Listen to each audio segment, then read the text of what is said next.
प्रवासी राजस्थानियों की आवाज को बुलंद करने और हर प्रवासी राजस्थानी के बीच सेतु बनने के लिए एक बार फिर आपके सामने हाजिर हैं। मैं हूं श्वेता। आज हम इस बुलेटिन में आपको दिखाएंगे कैसे बीकाना के लाल श्याम सुंदर डागा ने बजाया कामयाबी का डंका। साथ ही बताएंगे प्रवासियों ने आई माता के अवतरण दिवस और लोक देवता रामदेव के जन्मोत्सव को कैसे किया सेलिब्रेट।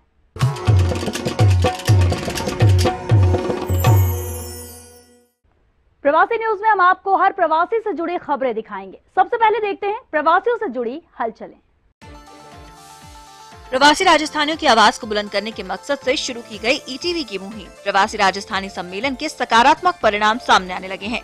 बेंगलुरु में हुए प्रवासी सम्मेलन में प्रवासियों ने विधायक जोगाराम पटेल से जोधपुर से बेंगलुरु के बीच बस सेवा शुरू करने की मांग की थी, जिसे प्रदेश की मुख्यमंत्री वसुंधरा राजे ने हाथों हाथ लिया और बस सेवा के संबंध में आवश्यक कार्रवाई के लिए राजस्थान राज्य पथ निगम के अध्यक्ष एवं प्रबंध निदेशक को निर्देश दे दिए गए हैं। बेंगलुरु के प्रवासियों ने ईटीवी राजस्थान को इस मुहिम के लिए धन्यवाद दिया है। दक्षिण भारत में प्रवासी राजस्थानियों ने गणेश चतुर्थी पर्व धूमधाम से मनाया। चेन्नई के साहूकार पेट में इस मौके पर प्रवासियों ने अन्नदान कार्यक्रम का आयोजन किया, जिसमें सैकड़ों लोगों को भोजन करवाया गया। इस मौके पर प्रवासी राजस्थानी कारोबारी पवन राज पुरोहित, कृष्ण नाथनी और श्रीनिवासन समेत कई गणमान्य जन मौजूद रहे। चेन्नई में तमिलनाडु जैन महामंडल की ओर से 28 और 28 से ऊपर के तप के सभी तपस्वियों का पचखाण एवं शोभा यात्रा का आयोजन किया गया, जिसमें सैकड़ों प्रवासी राजस्थानियों ने हिस्सा लिया। जैनवाड़ी से निकले वर घोड़े के बाद आचार्य महाराज ने 50 तपस्वियों को पचखाण दिए। बेंगलुरु में जैन तेरापंथ की विभिन्न संस्थाओं ने धूमधाम से पर्युषण पर्व मनाया। इस मौके पर गांधीनगर स्थित तेरापंथ भवन में तेरापंथ महासभा, अणुव्रत समिति, तेरापंथ युवक परिषद और तेरापंथ महिला मंडल की ओर से खास कार्यक्रम का आयोजन हुआ, जिसमें साध्वी प्रज्ञा ने प्रवचन दिया। समारोह में हजारों की तादाद में प्रवासी राजस्थानियों ने हिस्सा लिया।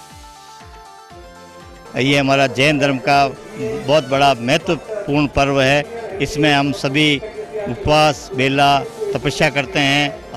आज के दिन हमारे जितने भी तेरापंथी परिवार है सब इस सभा भवन में आते हैं और सब अपने कोई अठपुरिया पोशाक करता है, कोई छहपुरिया पोशाक करता है, कुछ अपर करता है, धर्म आराधना करता है और अपने जीवों अपने कर्मों को काटता है।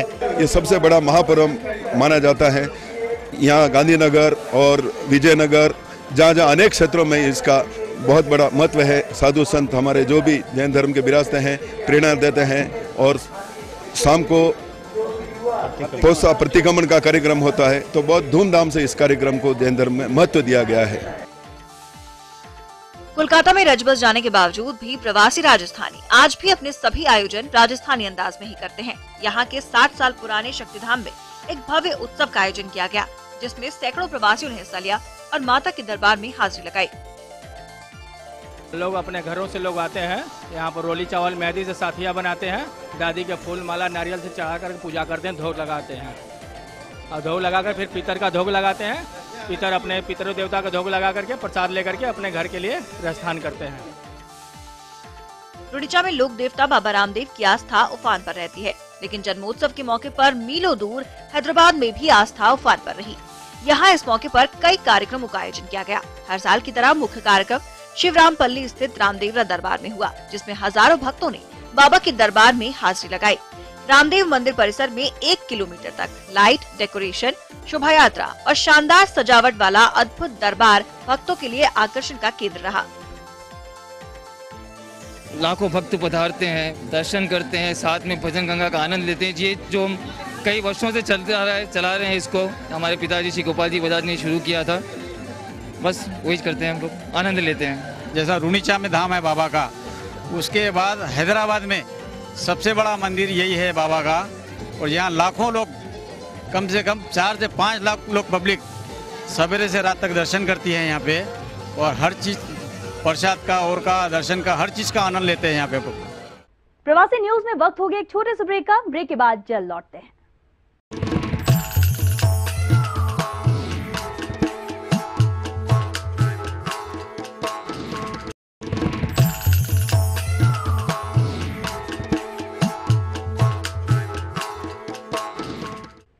प्रवासी राजस्थानी कारोबारी व्यस्तता के बावजूद धार्मिक और सांस्कृतिक गतिविधियों में अपनी पूरी भागीदारी निभाते हैं। देश के किसी भी कोने में रहते हो, लेकिन सीरवी समाज के लोग अपने हर पर्व को पूरे राजस्थानी अंदाज में मनाते हैं। समाज की कुलदेवी आई माता के अवतरण दिवस पर समाज ने देश के कई हिस्सों में राजस्थानी रंग बिखेरे। आप भी देखिए ये खास रिपोर्ट। मुंबई हो, हैदराबाद हो या बेंगलुरु, राजस्थानी सीरवी समाज के लोग जितनी शिद्दत से व्यवसाय में लगे हैं, राजस्थानी संस्कृति को जिंदा रखने में इनकी उतनी ही भूमिका रही है। मौका कोई भी क्यों ना हो, इनके आयोजन मायड़ के रंग बिखेरने वाले ही होते हैं।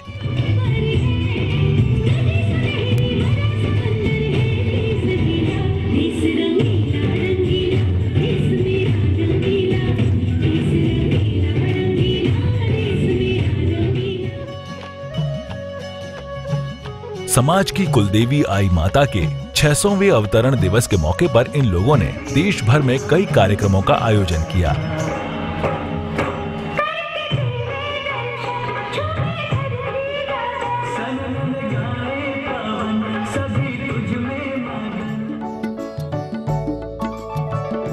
हैदराबाद में मुख्य कार्यक्रम जीडी मेटला बड़हेर में आयोजित किया गया, जिसमें हजारों प्रवासी राजस्थानियों ने माता के दरबार में हाजिरी लगाई। यहाँ ये लोग न केवल एक मंच पर जुटे, बल्कि प्रतिभा प्रोत्साहन के कई कार्यक्रम भी आयोजित किए। मंदिर परिसर में भव्य सांस्कृतिक कार्यक्रम आयोजित हुआ, जिसमें सांस्कृतिक और शैक्षणिक क्षेत्र की प्रतिभाओं को सम्मानित किया गया। कार्यक्रम में हजारों की तादाद में लोगों ने शिरकत की।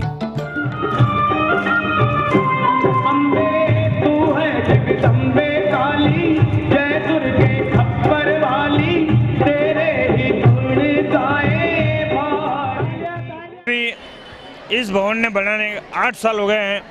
8 साल में इतनी उन्नति करी और सब अच्छा सहयोग मिला हमको, और अच्छा सहयोग से आगे भी मिलेगा। माता जी से प्रार्थना करता हूँ कि ये सहयोग हमेशा सीरवी समाज को आगे बढ़ाए। हम ये तेलुगु वगैरह सब ये जो आंध्र प्रदेश के तेलंगाना के लोग हैं, उसके सबसे सामंजस्य से बात करके हम सबसे मिलजुल के रह के हमारा भाईचारा के साथ और आगे बढ़े हैं, और हमारा उनका भी सहयोग है, और हम सब उनको मिलजुल के ये काम कर रहे हैं और आगे भी अच्छा उनसे सामंजस्य बना के काम करते रहेंगे। 600वां अवतार दिवस के शुभ अवसर पर आज भी सीरवी समाज के जितने भी छोटे मन्ने जो पुत्र हैं, जो लड़के और लड़कियां हैं, आज भी हमारे राजस्थान की कल्चर को इन्होंने यहाँ पर जीवित रखकर, क्योंकि हमेशा सीरवी समाज ने और जितने भी हमारे राजस्थान के धरती से जुड़े हुए लोग हैं, अपने बच्चों को राजस्थानी संस्कृति दिया है। नवी मुंबई में अवतरण दिवस के मौके पर प्रवासी सीरवी समाज के लोगों ने विशाल रक्तदान शिविर आयोजित किया। 3 दिनों तक चले शिविर में 1000 यूनिट रक्तदान हुआ। इस मौके पर मुंबई में आई माता के मंदिरों में धार्मिक अनुष्ठान भी किए गए, जिसमें हजारों प्रवासी राजस्थानियों ने हिस्सा लिया। नई मुंबई की ओर से ये कैंप रखा हुआ हमने, तो हमारा लक्ष्य 1001 का टारगेट है। आज माता जी के 600 उपलक्ष्य में 1000 यूनिट हुए हमारे पूरे नई मुंबई की ओर से। हर भादवी बीज को हमारे अलग अलग बड़े मंदिर है समाज के।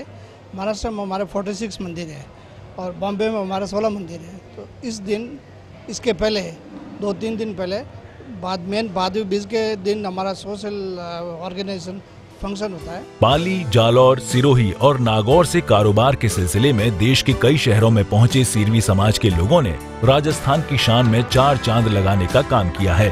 कभी ये खुद रोजगार के लिए पहुंचे थे, लेकिन आज इनकी मेहनत और बुद्धिमत्ता से स्थानीय बाशिंदों को भी रोजगार मिल रहा है। मुंबई से मनीष दवे के साथ मुकेश सैनी, ETV न्यूज, हैदराबाद। हाजिर होते हैं छोटे से ब्रेक के बाद। आप बने रहिए हमारे साथ।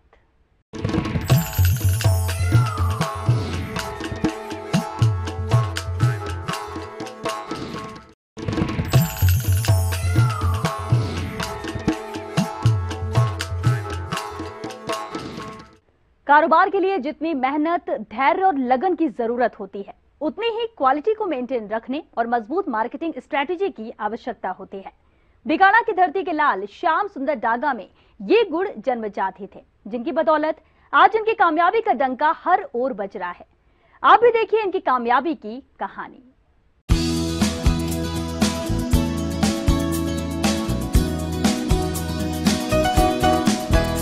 श्याम सुंदर डागा यानी वो शख्सियत जिसकी बुद्धिमत्ता और कारोबारी दक्षता के चर्चे हिंदुस्तान के कई शहरों में सुने जा सकते हैं। बीकानेर के इस लाल ने पेपर, टायर, सीमेंट और रियल एस्टेट के क्षेत्र में मरुधरा का नाम रोशन करने का काम किया है।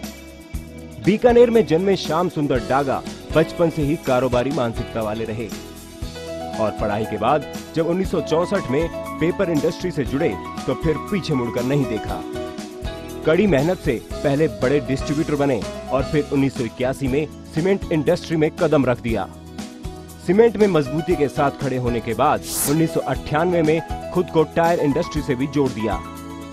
वक्त के साथ इनकी रफ्तार उस वक्त और तेज हो गई जब साल 2000 में इन्होंने कोरल ग्रुप की स्थापना की और रियल एस्टेट के क्षेत्र में भी कूद गए।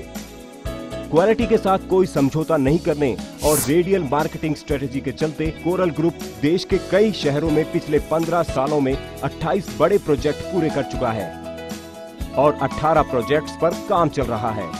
इस काम में उनके पुत्र भी बराबर सहयोग दे रहे हैं। धोरों की धरा राजस्थान के सपूतों ने देश और दुनिया में व्यापार व्यवसाय के क्षेत्र में कामयाबी के झंडे गाड़े हैं। साथ ही वो अपने रीति रिवाज और परंपराओं को भी नहीं भूले हैं। ऐसे ही एक कामयाब व्यवसायी मेरे साथ में श्याम सुंदर जी डागा, उनसे जानेंगे कि उनके व्यापार व्यवसाय में कामयाबी की कहानी। श्याम सुंदर जी, आपने जो व्यापार व्यवसाय की शुरुआत की उसकी कहानी हम आपसे जानना चाहेंगे कि आपने कैसे व्यापार व्यवसाय शुरू किया और ये कामयाबी की मंजिल आपने कैसे पाई। हमारा ये व्यवसाय 1964 में यहाँ पर मेरे बड़े भाई साहब किशनलाल जी डागा ने चालू किया था। कागज़ के व्यवसाय के रूप में पदार्पण किया था उन्होंने और मैं 1966 से उनके साथ जुड़ गया था।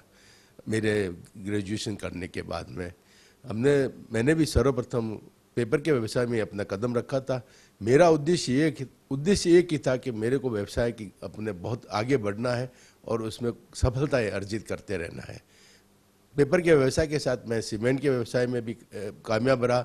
मैं 1980 में राजस्थान गवर्नमेंट का हैंडलिंग एजेंट के रूप में पूरे स्टेट की सीमेंट को हैंडल किया मैंने और कागज़ के व्यवसाय को तो मैं एकदम ऐसी ऊंचाइयों पर ले गया था जिसमें राजस्थान का नाम रोशन हुए। सन 2000 में मेरे 2 सुपुत्र इस व्यवसाय में मेरे साथ जुड़ गए थे तो उनको मैंने एक बात सिखाई थी कि अपन क्यों नहीं रियल एस्टेट का व्यवसाय चालू किया जाए जिसमें इंफ्रास्ट्रक्चर डेवलपमेंट के बहुत ज़्यादा अच्छे तरीके हैं। तो उसके लिए हमने रियल एस्टेट सन 2000 में चालू किया। उसमें मेरा बड़ा लड़का गिरिराज रतन जो कंपनी का सीईओ है, हमारी कोरल ग्रुप कंपनी का सीईओ है, उसको चालू किया। फिर मेरा छोटा लड़का जो पहले मेरे साथ पेपर के व्यवसाय में था उसको सीईओ करके वो भी इसमें सम्मिलित हो गया। कि दूसरे जो राज्य हैं उनमें कहाँ पर आपके कौन कौन से व्यवसाय चल रहे हैं? हमने अभी पूना में अपना एक प्रोजेक्ट लॉन्च किया है जो करीब 2 एकड़ ज़मीन के अंदर करीब 3 लाख स्क्वायर फीट का प्रोजेक्ट होगा, वो चालू होने जा रहा है। उसके अलावा बॉम्बे में भी हम अपने प्रोजेक्ट की स्थापना करने की जा रहे हैं जल्दी और गुजरात में भी हम अपने प्रोजेक्ट्स बनाने जा रहे हैं। आपने जो व्यापार व्यवसाय के क्षेत्र में कामयाबी के साथ साथ एक प्रतिष्ठा को प्राप्त किया है, तो क्या राज है ये प्रतिष्ठा और आपका जो विश्वास आम लोगों के बीच में है उसके पीछे क्या राज है? विश्वास तो ऐसा था कि मैंने अपने पुत्रों को एक ही बात कही थी कि लक्ष्य लेकर के अगर आप बिजनेस करेंगे तो हमेशा आप कामयाब रहेंगे और हमेशा एक प्रेम भावना से जो भी काम करते रहेंगे तो उसमें कभी भी कोई व्यवसाय में आपको पीछे की तरफ मुंह देखना नहीं पड़ेगा। आप कॉरपोरेट सेक्टर से रिश्ता रखते हैं और आधुनिक युग में कॉरपोरेट सेक्टर के जो लोग हैं उनकी जीवन शैली बिल्कुल बदल गई है। आप मूलतः राजस्थान के रहने वाले हैं, तो किस तरह से राजस्थान के जो रीति रिवाज हैं, त्योहार हैं, परंपराएं हैं, वो आज भी आपके घरों में हैं? ये बहुत अच्छी बात है कि आज उस बात को भी अपन याद करते हैं। हम तो पूर्ण रूप से राजस्थानी रीति रिवाजों की पूरी तरह पालना करते हैं। आज भी मैं बीकानेर जाता हूँ, मेरे को उस धरती से बहुत प्यार है। मेरे पूरा परिवार वहाँ जाता है और होली में पूरे एक संयुक्त परिवार की तरह हम वहाँ पर आनंदित होकर के वहाँ के रीति रिवाज पूरे करते हैं। हम आपसे ये भी जानना चाहेंगे कि कॉरपोरेट सोशल रिस्पॉन्सिबिलिटी के तहत आप कौन से सामाजिक सेवा के और लोगों के हित के कामकाज से जुड़े हुए हैं, थोड़ा हम जानना चाहेंगे। ऐसा है, मैं बीकानेर से जुड़ा हुआ हूँ। बीकानेर में मेरा जन्म हुआ था। बीकानेर में हमारा एक कुल देवता नरसिंह जी का मंदिर है, उसका मैंने जीर्णोद्धार किया था और वहाँ पर एक हमारे डागों का शमशान है, उसका भी जीर्णोद्धार किया गया था। और मैं शिक्षा संस्थानों से जुड़ा हुआ हूँ। जयपुर में तो विशेष करके मैं अभी एक कॉलेज और हॉस्टल लड़कियों के लिए बनाया गया था, उसका मैं चेयरमैन था। वो हमारे महेश्वरी समाज के द्वारा बनाई गई संस्था है। और अभी मैंने Mahesh medical and relief society में एक हम अपनी हॉस्पिटल चला रहे हैं, वो भी हमारे समाज की है, उसका मैं प्रेसिडेंट हूँ। जैसा कि आपने बताया कि आपके 2 पुत्र भी इस व्यवसाय में अभी आपके साथ में काम करते हैं और आप लंबे समय से काम करते आ रहे हैं, लेकिन निश्चित रूप से उम्र के एक पड़ाव के बाद में आदमी दूसरे सामाजिक गतिविधियों की तरफ भी जाने की कोशिश करता है। तो आपने फ्यूचर में इस तरह का क्या नया करने की कोई योजना बनाई है? ऐसा है, अभी हम एक बात को सोच रहे हैं कि यहाँ पर एक 100 करोड़ की लागत से मेडिकल कॉलेज और एक मेडिकल हॉस्पिटल बहुत बढ़िया करीब 500-600 सैयाओं की हो, वो बनाने की सोच रहे हैं। मरुधरा की माटी के लाल दुनिया के जिस भी कोने में कारोबार करते हो, ब्रांड राजस्थान को मजबूत करने का काम ही करते हैं। बीकाणा की धरती के सपूत श्याम सुंदर डागा ने भी कारोबारी गलियारों में जो मुकाम हासिल किया है, वो दुनिया के लिए मिसाल है। डागा जितनी कारोबारी जगत में बुलंदियां छू रहे हैं, सामाजिक गलियारों में उनकी उतनी ही भागीदारी रहती है। ये देश के दर्जनों प्रतिष्ठित संस्थानों में सक्रिय तौर पर जुड़े हैं। और बात जब मरुधरा के विकास की होती है तो ये खुद को सबसे आगे पाते हैं। कैमरा पर्सन देवेंद्र सैनी के साथ महेंद्र शर्मा, ईटीवी न्यूज। इस बुलेटिन में फिलहाल के लिए बस इतना ही, लेकिन अगले शनिवार इसी वक्त आपसे फिर रूबरू होंगे प्रवासियों से जुड़ी हर खबर को लेकर। इस कार्यक्रम के जरिए आप अपनी खबरों को हमारे साथ साझा कर सकते हैं। हमारे व्हाट्सएप नंबर 07073678888 पर, या आप हमें ईमेल भी कर सकते हैं। हमारी ईमेल आईडी है pravasinews@etv.co.in। दीजिए इजाजत, नमस्कार।